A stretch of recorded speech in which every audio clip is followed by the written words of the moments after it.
स्वागत है दोस्तों आप सभी का अकबर और बीरबल की एक और कहानी में। आज का कहानी है पैरों और पैरों की चप्पल देखकर आदमी की पहचान।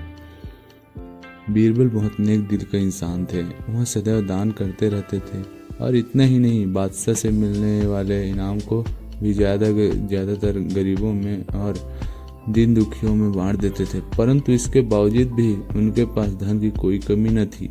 दान देने के साथ साथ बीरबल इस बात से भी चौकन्ने रहते थे कि कपटी व्यक्ति उन्हें अपनी दीनता दिखाकर ठग न ले। ऐसे ही अकबर बादशाह ने दरबारियों के साथ मिलकर एक योजना बनाई कि देखें कि सच्चे दीन दुखिया की पहचान बीरबल को हो पाती है या नहीं।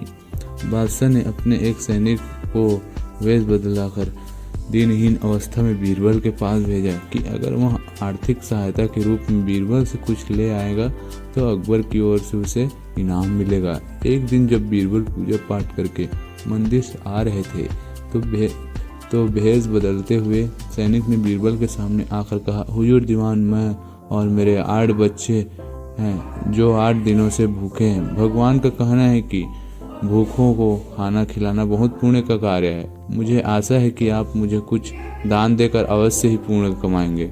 बीरबल ने उस आदमी को सिर से पांव तक देखा तो एक क्षण में ही पहचान लिया कि वह इंसान ऐसा नहीं है जैसा वह दिखावा कर रहा है। बीरबल मन ही मन मुस्कुराए और बिना कुछ बोले ही उस रास्ते पर चल पड़े जहां से होकर एक नदी पार करनी पड़ती थी। वह व्यक्ति भी बीरबल के पीछे पीछे चल रहा था। बीरबल ने नदी पार करने के लिए जूते उतारकर हाथ में ले ली। उस व्यक्ति ने भी अपने पैर की फटी पुरानी जूती हाथ में लेने का प्रयास किया। बीरबल नदी पार कर कंकरियों मार्ग आते ही 2-4 कदम चलने के बाद ही जूती पहन लेता।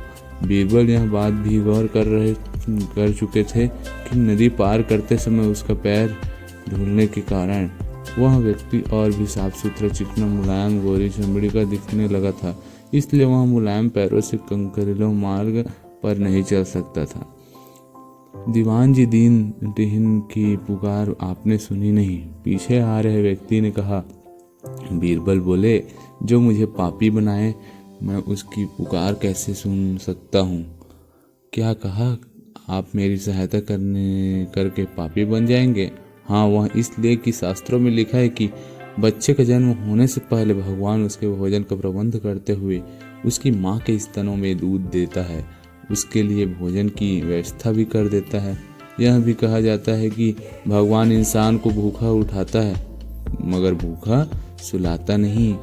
इन सब बातों के बाद भी तुम अपने आप को 8 दिन से भूखा कह रहे हो। इन सब स्थितियों को देखते हुए यही समझना चाहिए कि भगवान तुमसे रुष्ट है और वह तुम्हें और तुम्हारे परिवार को भूखा रखना चाहता है। लेकिन मैं उसका सेवक हूँ। अगर मैं तुम्हारा पेट भर दूंगा तो ईश्वर मुझ पर रुष्ट होगा। मैं ईश्वर के विरुद्ध नहीं जा सकता। ना बाबा, ना मैं तुम्हें भोजन नहीं करा सकता, क्योंकि यह सब कोई पापी ही कर सकता है। बीरबल के यह जवाब सुनकर वहाँ चला गया। उसने इस बात की बादशाह और दरबारियों को सूचना दी।